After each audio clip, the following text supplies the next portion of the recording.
जो error code हम इसमें डिस्कस करेंगे वो ये 3 एरर कोड्स होंगे। सबसे पहला होगा E1, E3 और E5।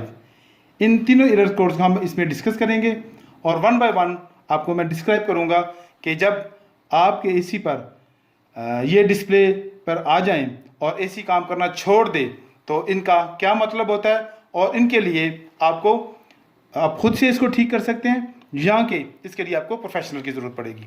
चलिए चलते हैं मज़ीद वीडियो की तरफ। जी दोस्तों, मज़ीद वीडियो में आगे बढ़ने से पहले मैं आपको सेफ्टी प्रिकॉशंस के बारे में कुछ बताऊंगा, जो कि पहली वीडियोज़ में मैं डिस्कस कर चुका हूं कि जब भी कोई इलेक्ट्रिक या इलेक्ट्रॉनिक्स सर्किट की आप रिपेयरिंग करें तो अगर तो उसके बारे में आप बिल्कुल नहीं जानते तो उसको बिल्कुल रिपेयर मत कीजिएगा, क्योंकि उसको मज़ीद डैमेज करने से बेहतर है कि उसके लिए प्रोफेशनल के पास ले जाएं और उससे ठीक करवाएं। और इसके अलावा अगर इलेक्ट्रिक का काम कर रहे हैं तो अपने प्रिकॉशंस ज़रूर लें उसके लिए, ताकि किसी किस्म का आपको जिस्मानी तौर पे कोई डैमेज ना हो और जो चीज़ ठीक कर रहे हैं वो भी डैमेज ना हो। जी हाँ, अब आ जाते हैं इस सर्किट की तरफ। ये देखें, ये एक सर्किट जो कि ओरिएंट का डीसी इन्वर्टर है, उसका इनडोर सर्किट है। और ये देखें यहाँ पे कुछ, अगर हम फिज़िकली इसको चेक करें तो ये फिज़िकली देखें, यहाँ पे जब हम चेक करते हैं तो इसका जो फ्यूज़ है, ये देखें, अगर आपको नज़र आ रहा हो तो इसका फ्यूज़ ब्लो कर चुका है, ब्लैक हो चुका है, काला हो चुका है। ठीक है, इसके अलावा ये आईसी है, ये देखें, ये आईसी भी इसमें जल चुका है, इसमें कैपेसिटर है।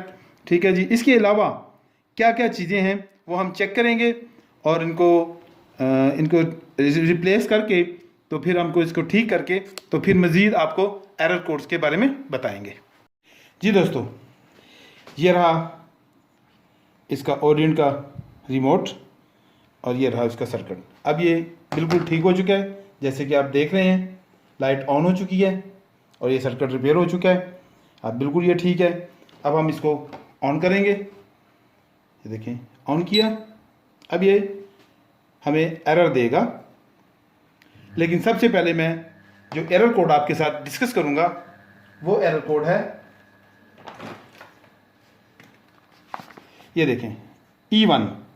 E1 का क्या मतलब होता है आज हम आपके साथ पहले ये डिस्कस करेंगे। जी दोस्तों, अब हम इसको ऑन करेंगे, ये देखें, ऑन किया। ये देखें, E1 एरर आ गया है। ठीक है, अभी हम इसको आपको बताएंगे कि E1 एरर जो होता है वो इसका मतलब क्या होता है। तो दोस्तों, आप देख सकते हैं यहाँ पे ब्लू कलर का कनेक्टर आपको नज़र आ रहा होगा, ये रूम टेम्परेचर सेंसर है।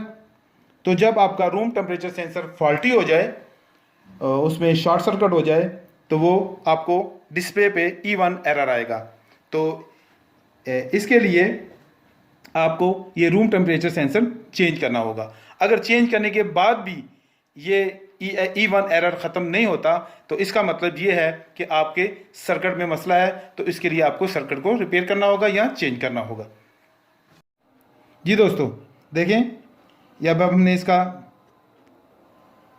कनेक्टर जो वापस लगा दिया है इसके अंदर, देखें, ये इसका सेंसर है।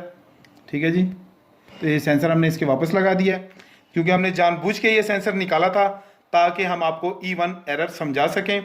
तो अब ये हमने वापस लगा दिया है, तो इसको ऑन करेंगे तो ये E1 एरर नहीं आएगा इसके ऊपर। लेकिन अगर आता भी है तो इसका मतलब ये है कि इसके सर्किट में मसला है। देखिए, ये इसकी मोटर चल गई है, आपको नज़र आ रहा होगा। ठीक है, अभी E1 एरर नहीं आएगा। जी दोस्तों, अब हम बात करेंगे अगले एरर कोड की, जो कि है E3। जब E3 एरर कोड आपके डिस्प्ले पे आ जाए तो उसका मतलब ये होता है कि आपका जो, ये देखें, ये सेंसर, ये ग्रीन कलर का सेंसर है, इसमें ये पाइप टेम्परेचर सेंसर है जो कि पाइप कॉइल के टेम्परेचर को सेंस करता है।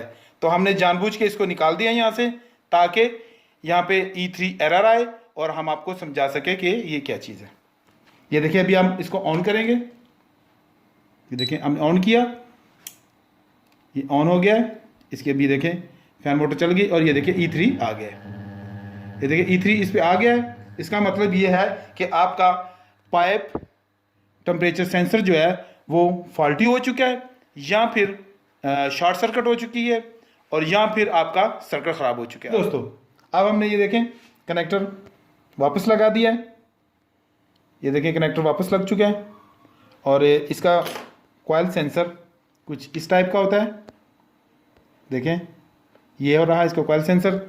और अब हम अगले एरर कोड पे बात करेंगे जो कि है E5।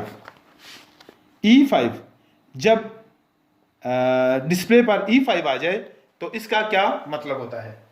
सबसे पहले हम इसका सर्किट ऑन करेंगे। ये हमने सर्किट ऑन कर दिया। अब ये देखें फैन मोटर चल गई है। कुछ देर के बाद इसके ऊपर E5 आएगा तो मैं आपको बताऊंगा कि उसका क्या मतलब होता है। जी ये देखें अभी एरर आ चुका है। ये देखें E5। तो E5 का क्या मतलब है कि इसका मतलब ये है कि जब कम्युनिकेशन एरर आ जाए, इंडोर और आउटडोर यूनिट के दरमियान डिस्कनेक्शन हो जाए तो E5 एरर आएगा। ये 2-3 सूरतों में आ सकता है। पहली सूरत कि आपका आउटडोर सर्किट ख़राब हो जाए तो फिर आ सकता है, या फिर आपने जो इनके दरमियान कनेक्शन किए हुए हैं लाइन, न्यूट्रल और सिग्नल वायर का, उनमें से कोई तार डैमेज हो जाए तो फिर भी ये एरर आ सकता है।